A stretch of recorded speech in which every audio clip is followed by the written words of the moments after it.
Hi friends, అందరు బాగున్నారా?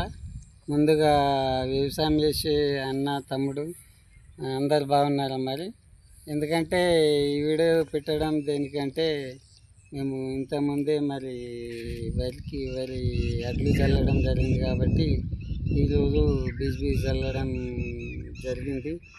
చూడు మా పొలం మరి వరి ఎట్లయిందో. ఇలా ఈ నార్మల్లో బీజ్ చల్లినాం. ఇప్పుడు బీజ్ చల్లేసి మరి కొంచెం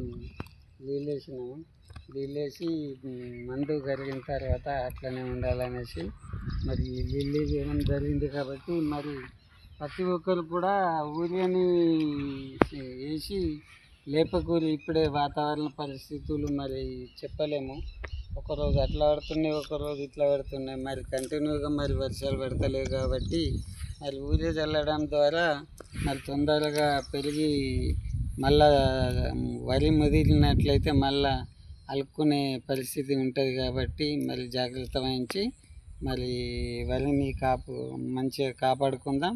దీంట్లో కూడా గులుకులు వేసుకుందాం, ఎందుకంటే ఎలుకలు వచ్చి కొడతాయి. కాబట్టి మరి ప్రతి ఒక్కరు జాగ్రత్త వహించి చేయాలని కోరుచున్నాను. మరి ఉంటాం. మరి బాయ్. మళ్ళీ వీడియోలో మళ్ళీ కలుస్తాను. అంతవరకు బాయ్.